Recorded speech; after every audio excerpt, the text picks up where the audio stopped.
हाँ अभी हो गया। Hello.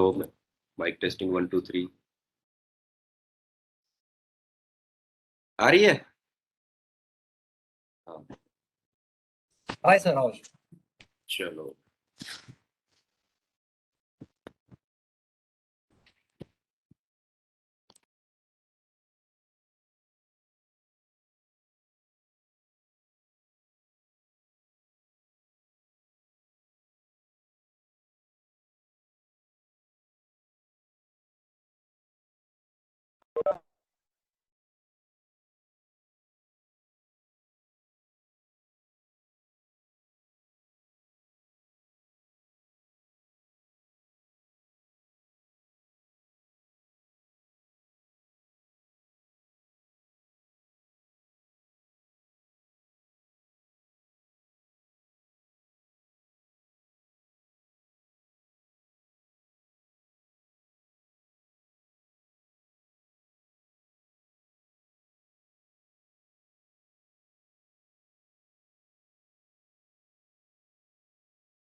Hello. Ajay ji, join कर लिए।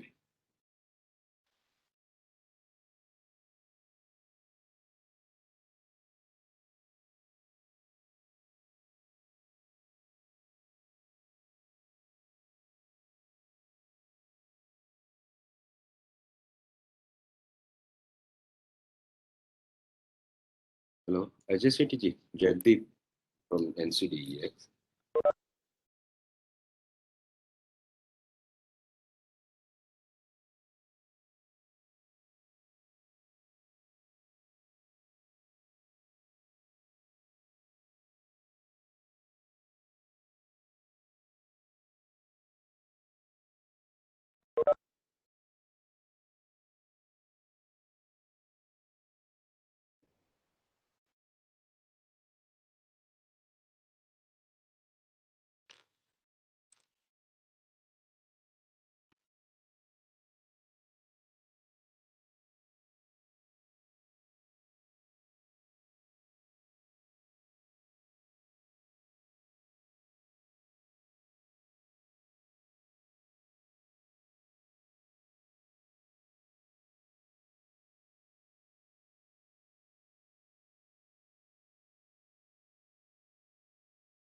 Hi, good afternoon all. I'm Jagdeep Grewal, NCDX, Vice President Business Development. I welcome you all to the webinar. अपने बस थोड़ा 2-1 मिनट और वेट कर लेते हैं. If somebody new joins, then we'll start.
Good evening again to all.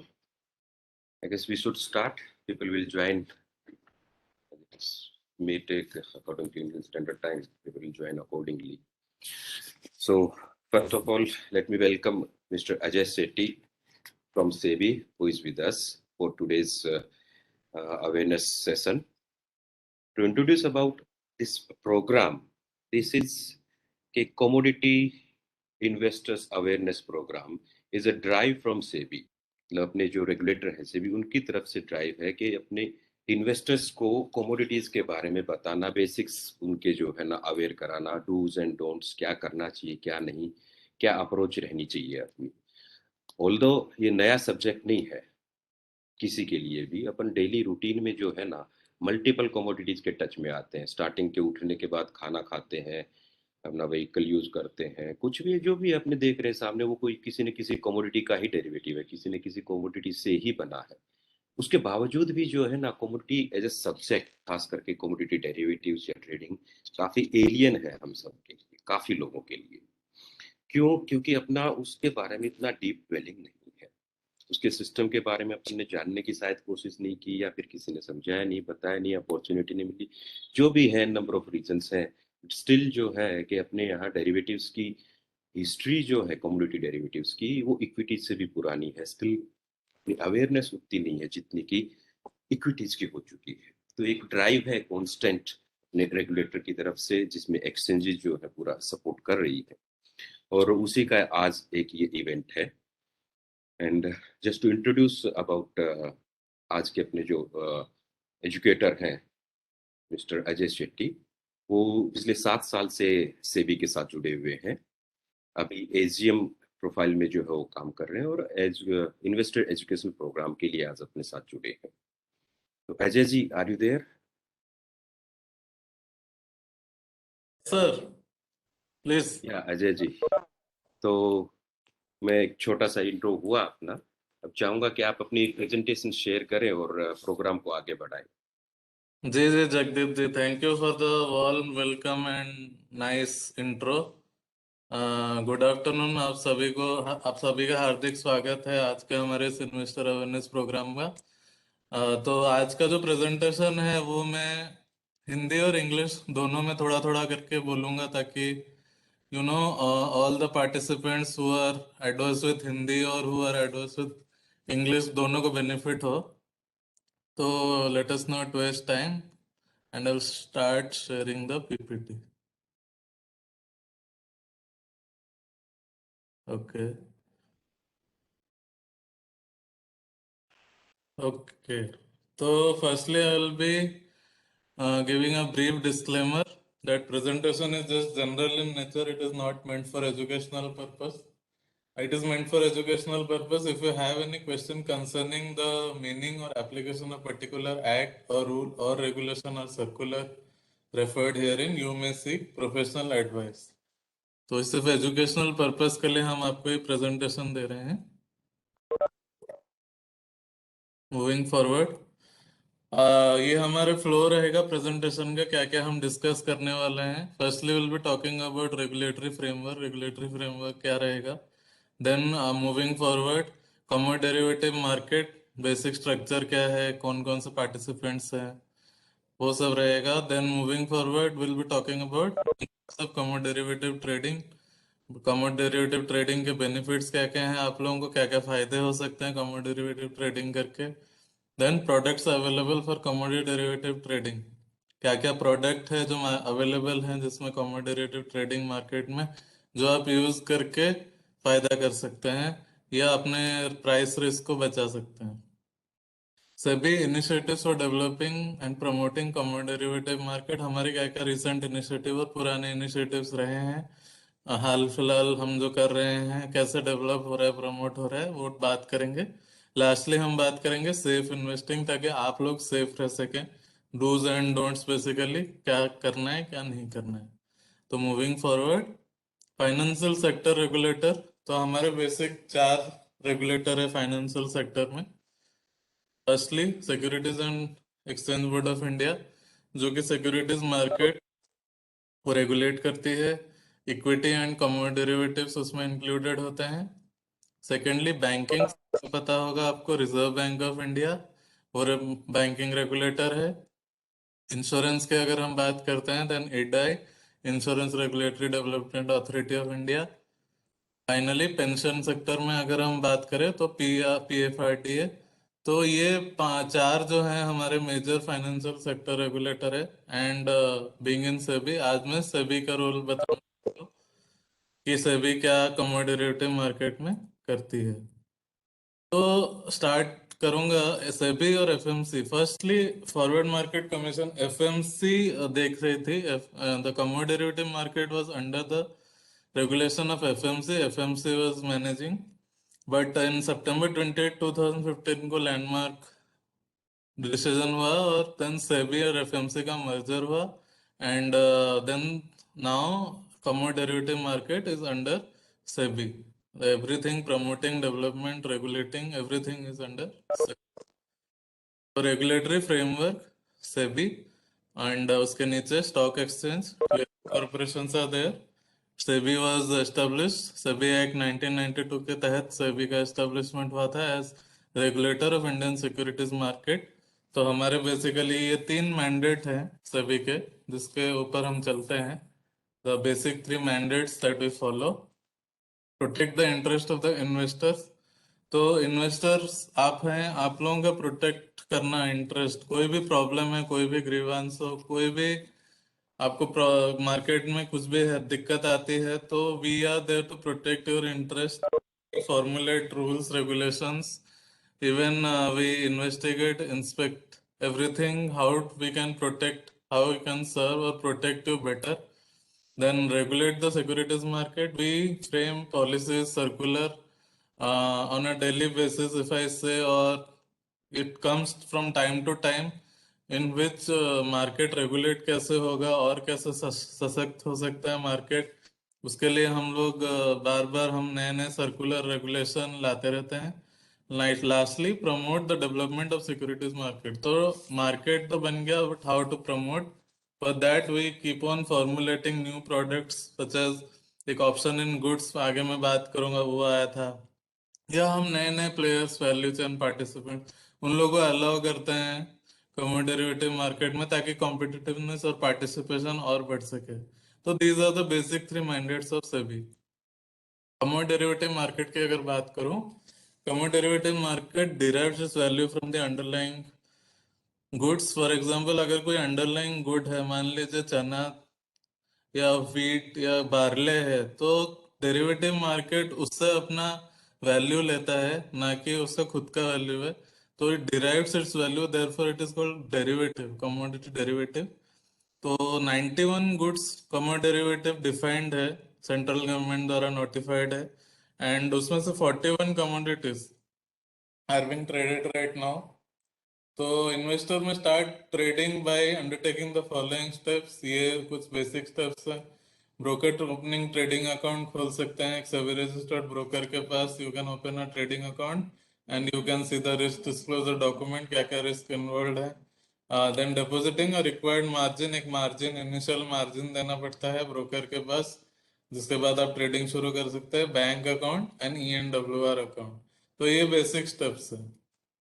These are some of the key terms. ये कुछ terms है जो आप डे टू डे बेसिस पे कमोडिटी डेरिवेटिव मार्केट में आपको मिलेंगे. Firstly is final settlement price. FSP shall be derived by taking the simple average of the last pool spot prices of the 3 days. तो last पोल spot prices 3 दिन का हम लेके final settlement price पे पहुंचते हैं. ये एक इम्पोर्टेंट टर्म है, क्योंकि इसी से ही हम लोग डिफाइन करेंगे लास्ट में कितने प्राइस पे कोई भी कमोडिटी डेरिवेटिव एक्सपायर होता है. Finally mark to market margin. Mark to market margin difference between contract, जो स्पेसिफिक में होगा कॉन्ट्रैक्ट में आप एंटर करेंगे कमोडिटी डेरिवेटिव में, और लास्ट का क्लोजिंग और क्लियरिंग रेट जो रहेगा लास्ट के दिन में, और प्रीवियस डेज का जो क्लियरिंग रेट रहेगा, उन दोनों का difference is mark to market margin. Offset, you can offset, it is a feature liquidation of future contract by entering into opposite of an identical contract. कोई भी कॉन्ट्रैक्ट अगर future पे आपके पास है, तो you can just enter into opposite contract and you can liquidate it, you can offset it. That is called offset.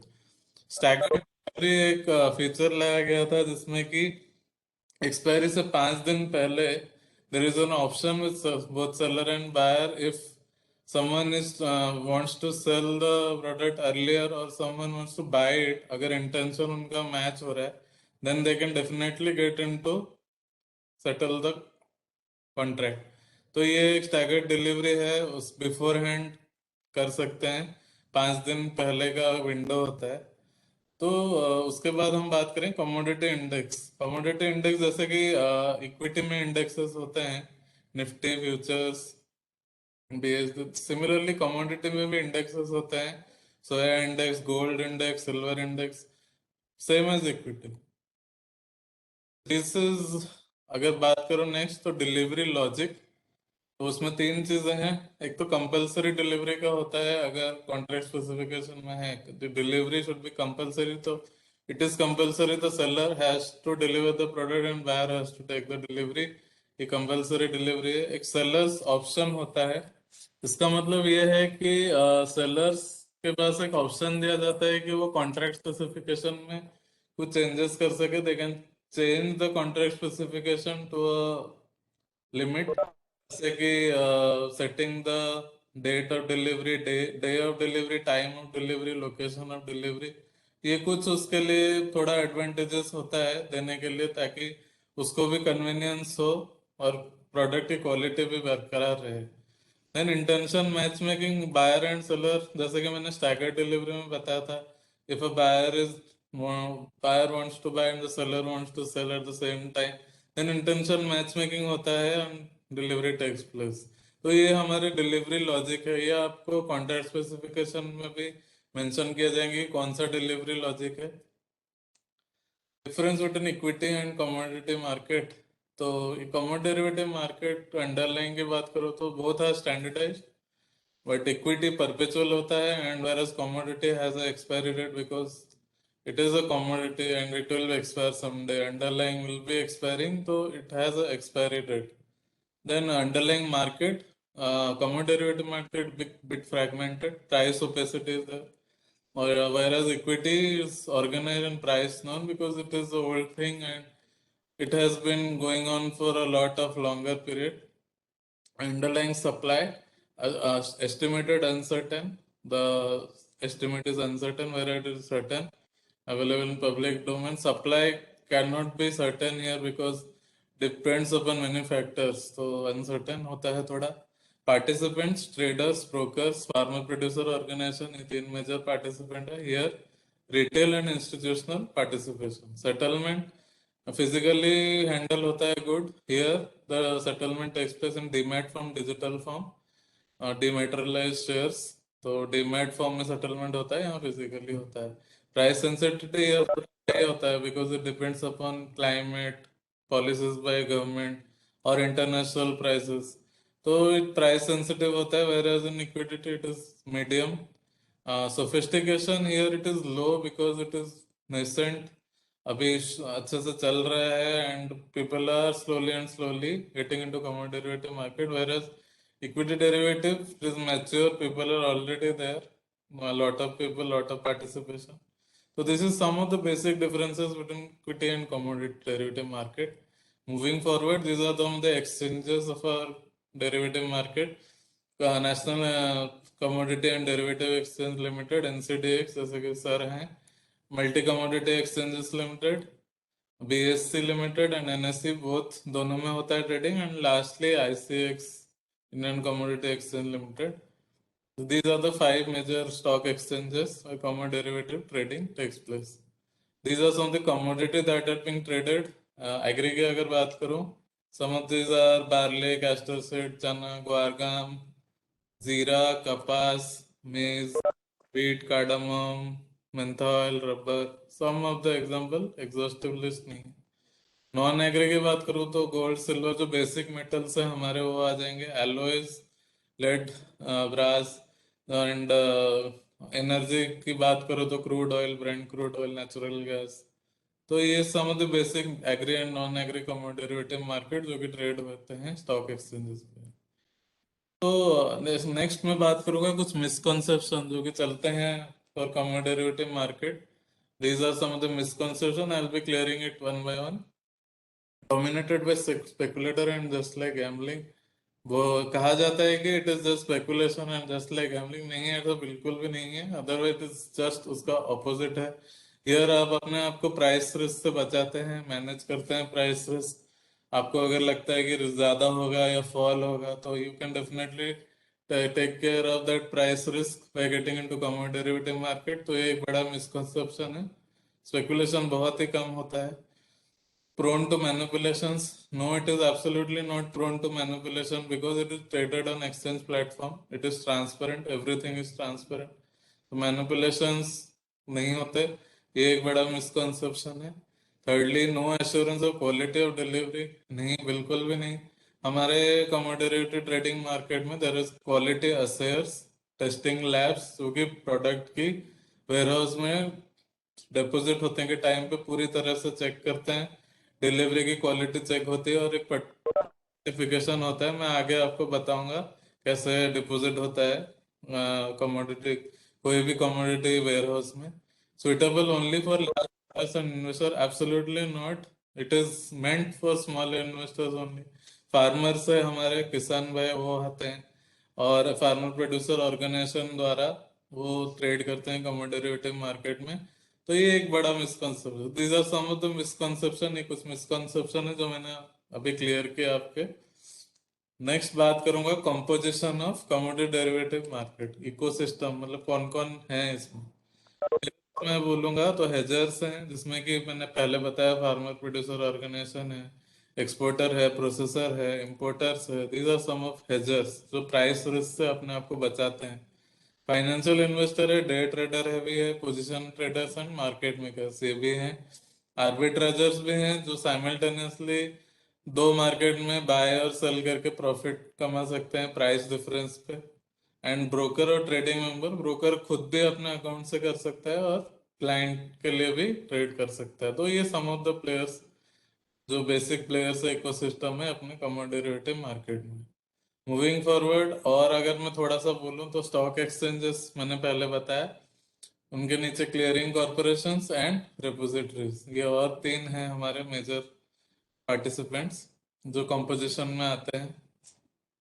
Additional stake holders भी हैं जो कि जैसे कि क्लियरिंग कॉरपोरेशन है, वेयरहाउस सर्विस प्रोवाइडर्स हैं, वेयरहाउस डेवलपमेंट रेगुलेटरी अथॉरिटी है जिसमें कि वेयरहाउस को रजिस्टर करना होता है, अदरवाइज वो वेयरहाउस नहीं कर सकते कुछ store. Quality assess and testing labs are there जो कि डे टू डे बेसिस पे क्वालिटी टेस्ट करते हैं, कमोडिटी का क्वालिटी ठीक रहे उसका सर्टिफिकेशन देते हैं।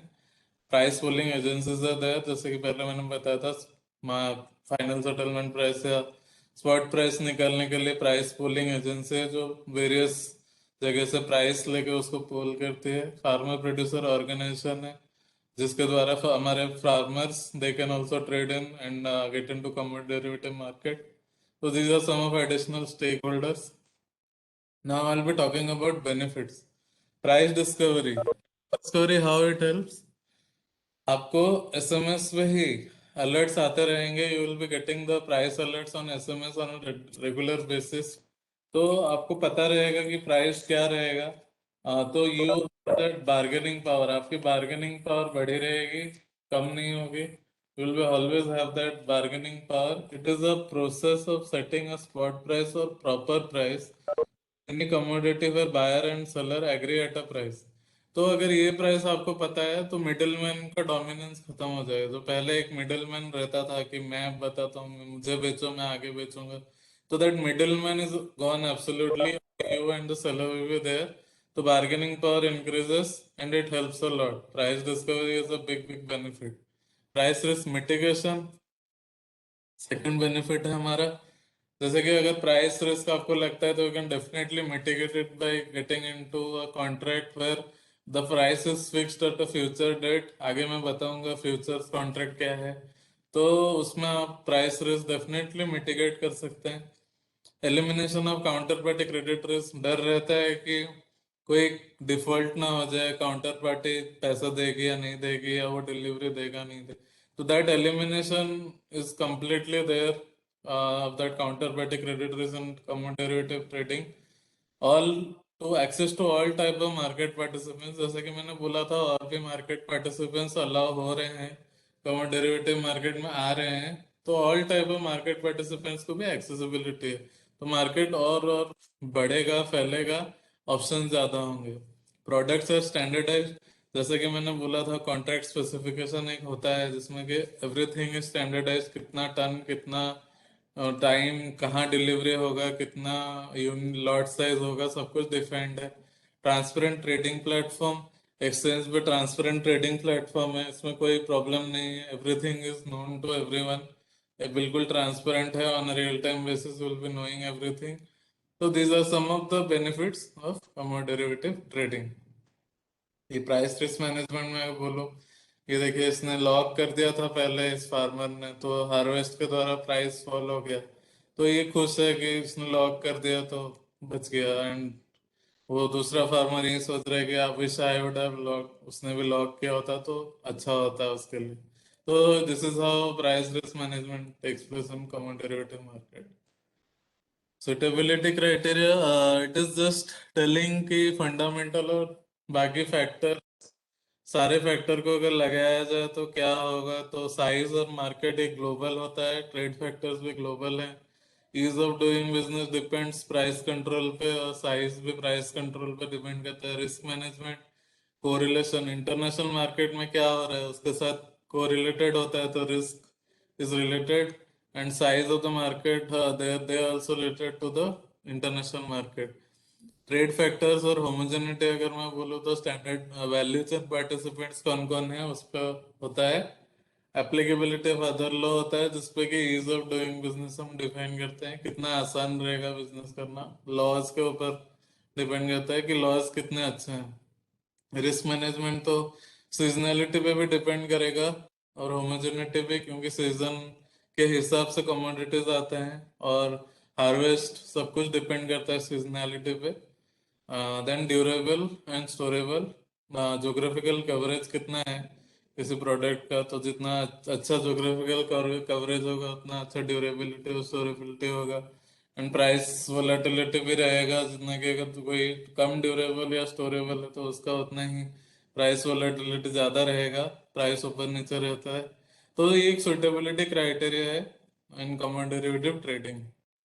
की फीचर्स, कॉन्ट्रैक्ट स्पेसिफिकेशन, जब भी आप किसी कमोडिटी डेरिवेटिव ट्रेड में चल घुसते हैं या ट्रेड करते हैं तो this is the contract, how what are the parameters, basis centre, basis variety, trading unit, delivery unit, tick size, additional delivery centre, quality parameter क्या क्या है, डिलीवरी स्पेसिफिकेशन कैसा होगा, स्टैगर्ड है, कंपलसरी है और कैश सेटल्ड है, मैच्योरिटी डेट क्या है, रिस्क पैरामीटर्स में लिमिट ऑन ओपन पोजीशन क्या है, डेली लिमिट क्या है, प्राइस फ्लक्चुएशन मार्जिन क्या है, फाइनेंशियल सेटलमेंट प्राइस क्या होगी। तो ये सब डिफाइंड होता है कॉन्ट्रैक्ट स्पेसिफिकेशन।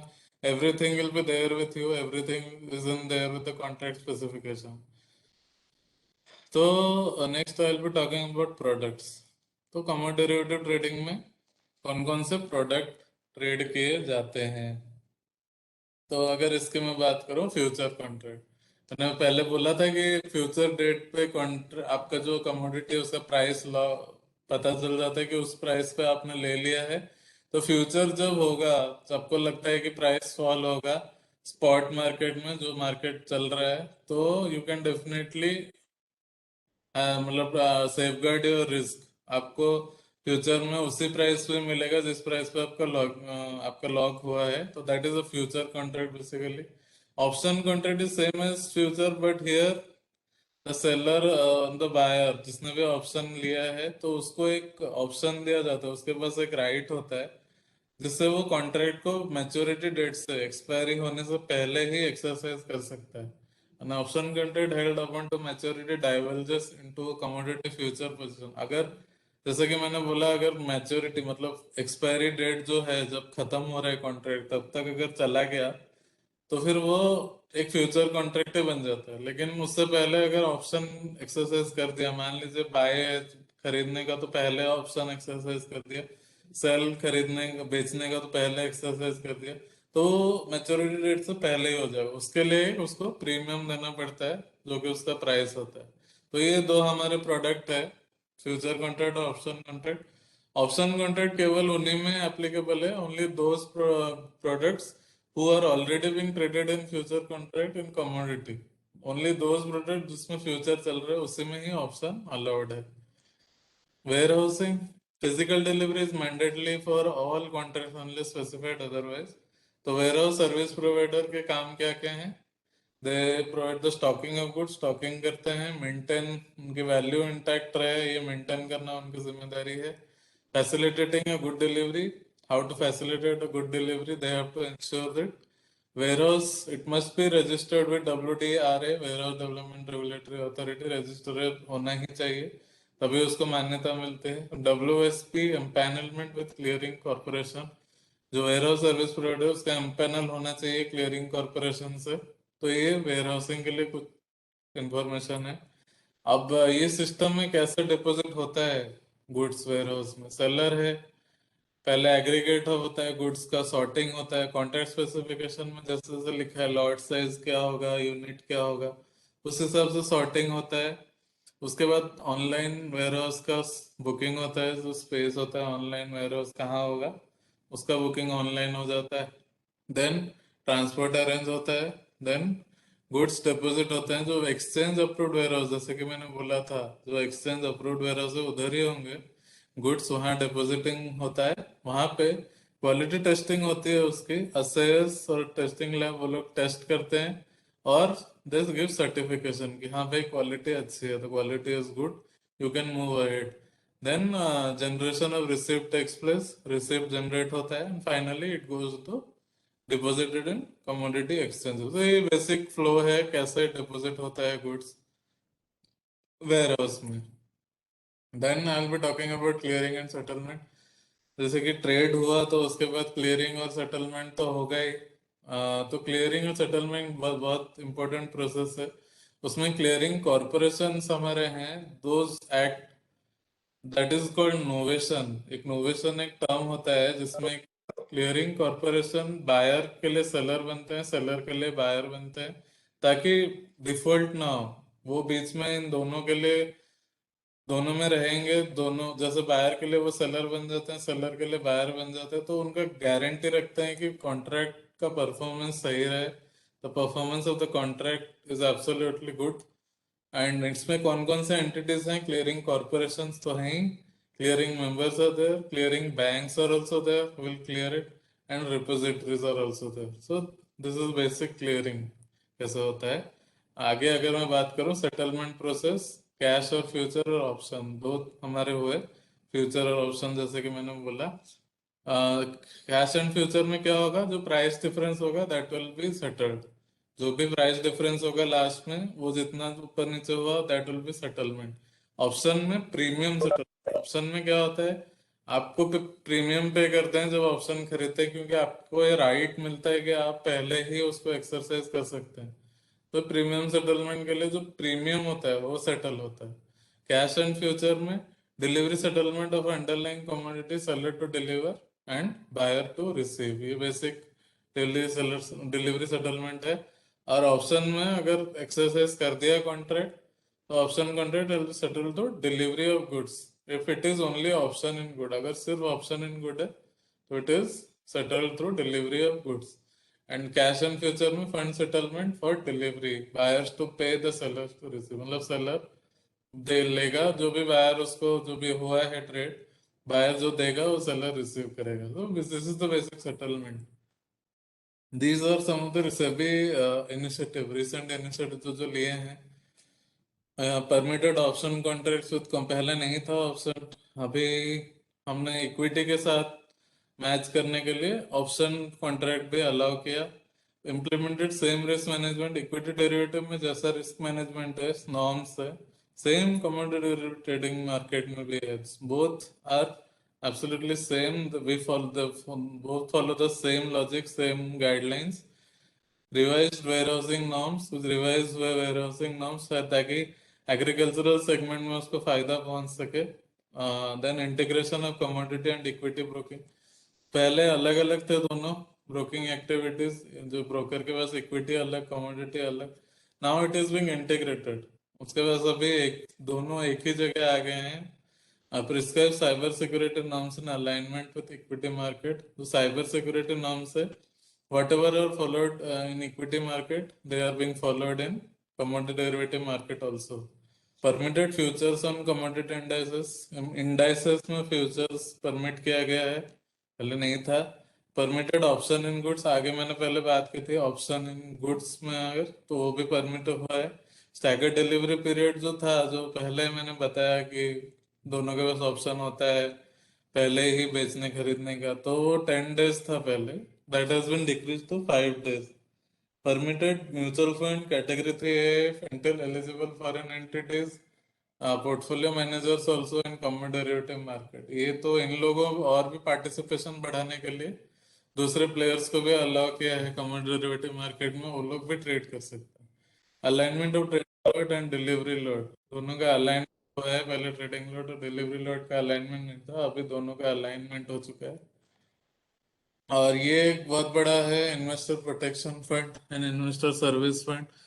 ये दो फंड बहुत ही इंपॉर्टेंट फंड है जो बेसिकली हमारे mandate protect the interest of the investor and promote, दोनों के लिए है। ये प्रोटेक्शन की अगर मैं बात करूँ, इन्वेस्टर प्रोटेक्शन फंड, अगर कोई डिफॉल्ट होता है और उसके लिए आप रेज करते हैं कंप्लेन, कोई क्लेम है, तो that is being settled through this fund. Investor protection fund द्वारा ये रखा गया है ताकि आपके कोई भी क्लेम है वो सेटल हो सके जो भी डिफॉल्ट के द्वारा हो रहे हैं। Investor services fund basic infrastructure facility देता है। हमारे बहुत इन्वेस्टर सर्विसेज सेंटर है जो स्टॉक एक्सचेंजेस ने सेटअप किए हुए हैं, तो उनका इंफ्रास्ट्रक्चर फैसिलिटी को प्रोवाइड करने के लिए ये फंड क्रिएट किया गया है, the investor services fund. It is basically to cater to the infrastructure facilities of investor services centre. तो अगर दूसरा मैं बोलूँ, लास्टली हमारा ये स्कोर्स बहुत बड़ा इनिशिएटिव रहा है। अगर आप पहले एक्सचेंज के पास जाएंगे, अगर कोई भी प्रॉब्लम या कोई भी ग्रीवेंस आपका रहता है, कोई कंप्लेंट है, if you are not satisfied with that resolution, then you can lodge your complaint digitally. scores.gov.in है, यहाँ पे आप न्यू यूजर की तरह आएंगे, रजिस्टर करेंगे, लॉगिन करके you can just file your complaint and time to time basis पे, रियल टाइम बेसिस पे you can check the status also.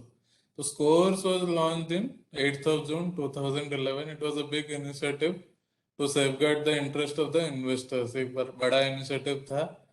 तो ये एक और एक इनिशिएटिव। नेक्स्ट, सेफ इन्वेस्टिंग, ये बहुत इंपॉर्टेंट है। आपका इन्वेस्टिंग कैसे सेफ रहे उसके लिए ये बात करता है। डूज एंड डोंट्स क्या क्या होने चाहिए हमारे। ट्रेड ओनली तो सेबी रजिस्टर्ड ब्रोकर, हमेशा सेबी रजिस्टर्ड ब्रोकर द्वारा ही ट्रेड करें। रिस्क डिस्क्लोजर डॉक्यूमेंट पे इंसिस्ट करें। जो भी रिस्क डिस्क्लोजर डॉक्यूमेंट है वो आप ध्यान से देखें, वो चेक पढ़ें उसको, क्या रिस्क है। ऑलवेज भी compliant with the KYC norms, KYC norms जो रहते हैं वो हमेशा अप टू डेट रखें। Always quote your unique client code.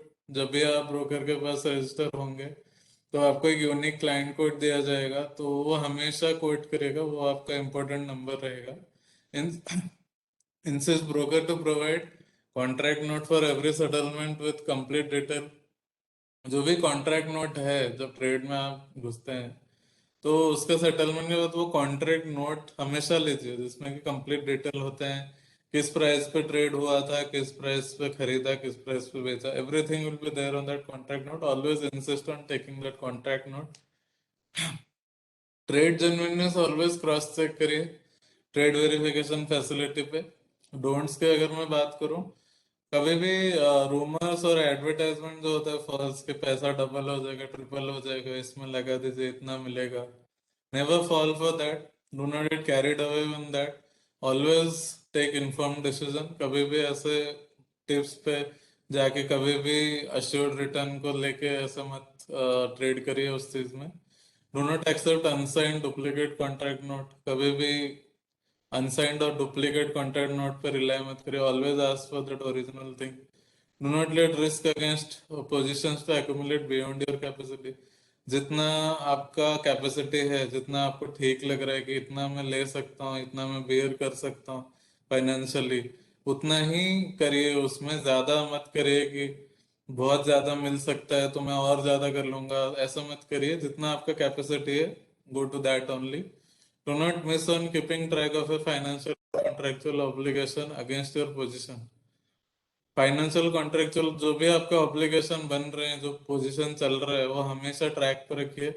Neglect मत करिए writing out orders higher value, phone पे नहीं।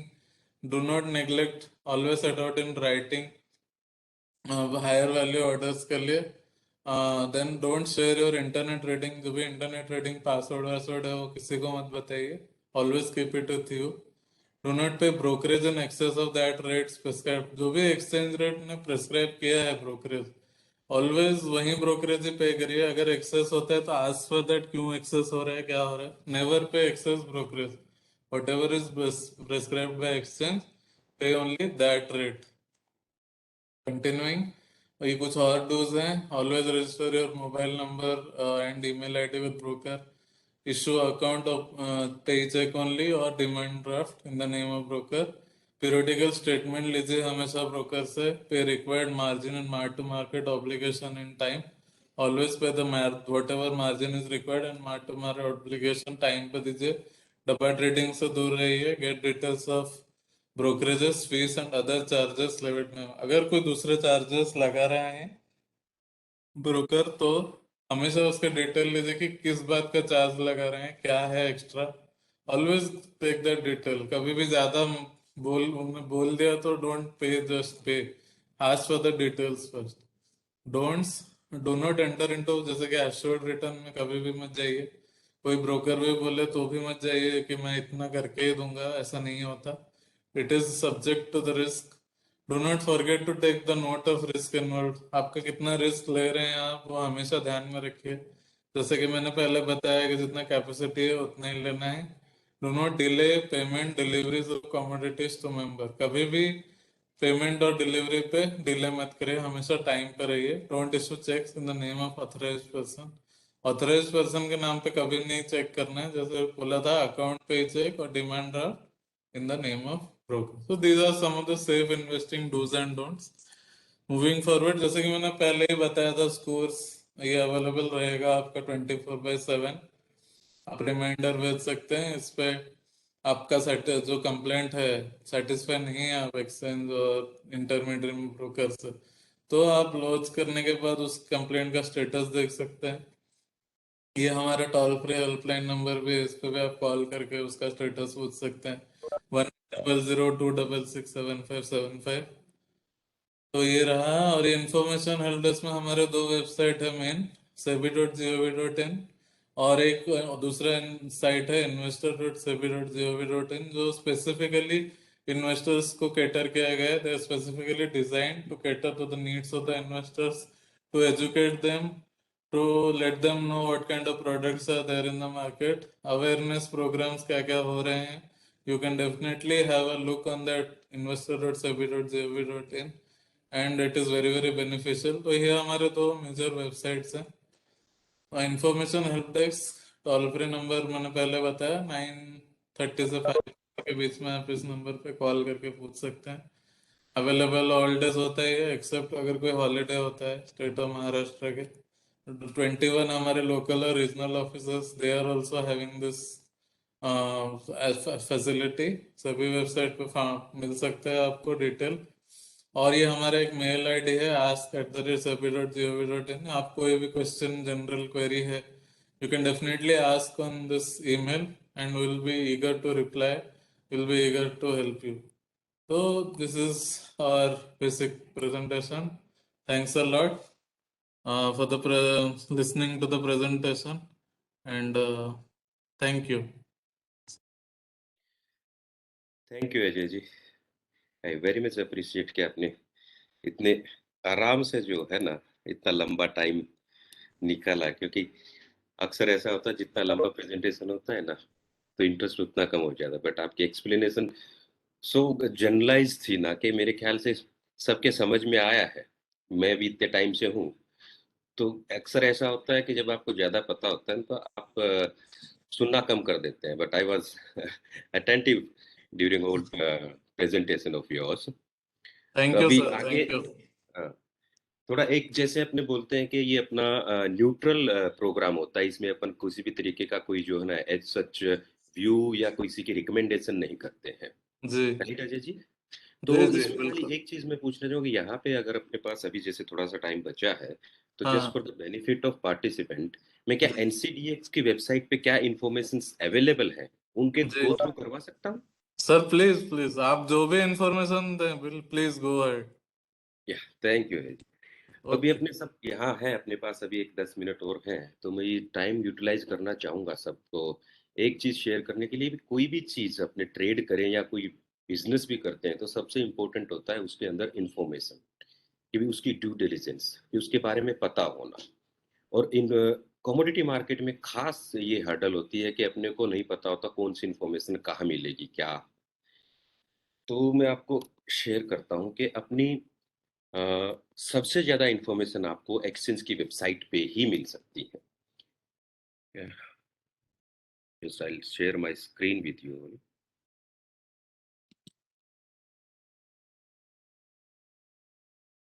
सचिन विजिबल है? Yes, sir. Yeah. Okay. ncdx.com मतलब ये वन स्टॉप सॉल्यूशन आपका अपने बेसिक्स और ये कहिए कि स्टार्ट जब भी करना हो तो हर किसी भी एक्सचेंज के रिलेटेड आप ट्रेडिंग शुरू करते हैं डेरिवेटिव्स की, तो उसकी सबसे पहले आप उसकी वेबसाइट पे जाइए। तो सबसे पहले अपना होता है कि अपन किस चीज में ट्रेड करेंगे, तो यहाँ प्रोडक्ट के अंदर जो है ना आपको सब की लिस्ट मिल जाएगी, कौन सा प्रोडक्ट अवेलेबल है। और जब उस प्रोडक्ट पे आप क्लिक करेंगे तो आपको उस प्रोडक्ट के बारे में जो है ना डिटेल्स मिल जाएंगी कि भी इसके कॉन्ट्रैक्ट स्पेसिफिकेशन क्या है, क्या रूल्स रेगुलेशंस इसके हैं जो इसके प्राइसेस मॉनिटर कर रहे हैं। तो यहाँ से आपके वो प्रोडक्ट के डिटेल मिल जाएंगे। फिर आपको है कि मार्केट डेटा, प्राइस क्या चल रहे हैं, स्पॉट प्राइस क्या है, फ्यूचर प्राइस क्या है। तो यहाँ मार्केट डेटा में जाइए, वहां से आप लाइव कोट्स पे क्लिक करेंगे तो ये आज की चलती हुई मार्केट है रनिंग, कि भी कैस्टर सीड का अभी फरवरी कॉन्ट्रैक्ट, मार्च कॉन्ट्रैक्ट, अप्रैल कॉन्ट्रैक्ट, क्या उसका लो रहा, हाई रहा, अभी क्लोजिंग लास्ट क्या थी, आज कितनी जो है इसके अंदर प्लस या माइनस हुआ प्राइसेस में, एवरेज प्राइस ट्रेडिंग क्या है, स्पॉट प्राइस इसका क्या है। तो यहाँ से जो है ना आपको प्राइस डेटा मिल जाएगा। फिर रहता है कि इसका हिस्टोरिकल डेटा अगर अपने को लेना हो तो वो भी जो है मार्केट डेटा में जाएंगे।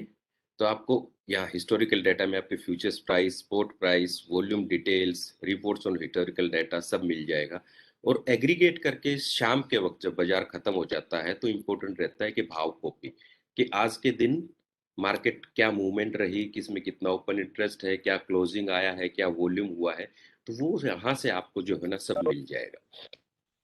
उसके साथ में अजय जी ने जो है ना काफी एम्फसिस करके डिलीवरीज पे भी जो है ना बताया था।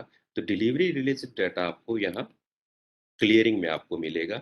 यहाँ डिलीवरीज पे क्लिक करेंगे तो अभी तक पीछे की जितनी डिलीवरीज हुई है उनके रिलेटेड जो है ना आपको जानकारी मिल जाएगी कि फरवरी में जो है कितनी डिलीवरीज हुई, जनवरी में कौन सी डिलीवरीज हुई।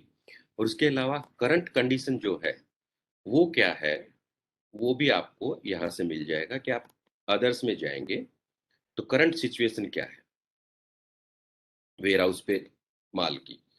तो यहाँ जैसे किया ये आपको शीट खुल जाएगी कि जैसे इसमें आपको दिख रहा है सामने के गवार गम है, वो बीकानेर में किस एक्सपायरी का कितना है, डीसा में कितना है, जोधपुर के उसके अलग अलग जो डिलीवरी लोकेशंस हैं वहां पे कितना सामान रखा हुआ है।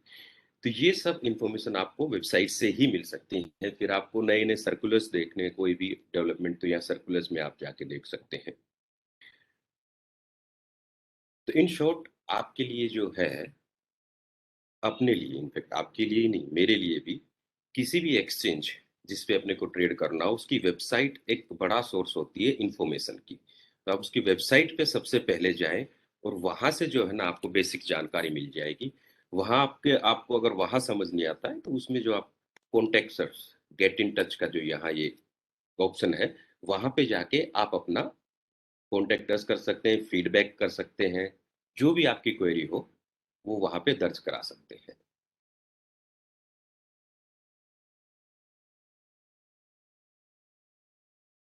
ये एक जो है छोटा सा डेमो, वेबसाइट पे क्या इंफॉर्मेशन अवेलेबल है वो सब बताया। तो भी अपने पास लगभग अपन ने टाइम से जो है ना जितना मुद्दा था वो कवर कर लिया है जय जी। तो मैं अभी with your due permission closing remarks के लिए प्रोसीड करें। Please please. ओके जी, थैंक यू। आप सबका जो है मैं धन्यवाद करूंगा। अभी मैं पार्टिसिपेंट्स में जो है ना नाम देख रहा था, तो एक नाम है जिस पे मैं यहाँ थोड़ा सा एम्फसिस करना चाहूंगा, जो मेरे को दिखा कि अपन किन तक पहुंचते हैं ना वो बहुत इंपॉर्टेंट होता है। अपन 100 लोगों से पहुंचे लेकिन एक बंदा ऐसा मिल गया जो उन 100 से भी ज्यादा अपने काम का है। तो उनमें आज अपने पार्टिसिपेंट्स में ऐसा एक नाम है, डॉक्टर कौतुक कुमार सरदार। ये उड़ीसा एग्रीकल्चर यूनिवर्सिटी में प्रोफेसर हैं। डॉक्टर कौतुक, आई अप्रिशिएट कि आप टाइम निकाल के जो है ना इस समारोह में आए, इस छोटे से इवेंट में। और आप एक की पार्टिसिपेशन में समझूंगा कि जो है ना कि जितने स्टूडेंट्स आपसे इंटरेक्ट करते हैं, आप अलग अलग फोरम्स पे जाते होंगे, उन सब से हमने इंटरेक्ट कर लिया। तो एक appreciate you particularly in individual sense, and बाकी सबको भी जो है मैं तहे दिल से शुक्रिया करूंगा कि आपने अपना very much sir, time thank you very निकाल मच। के इस छोटे से इवेंट पे आए। Thank you doctor, thanks all.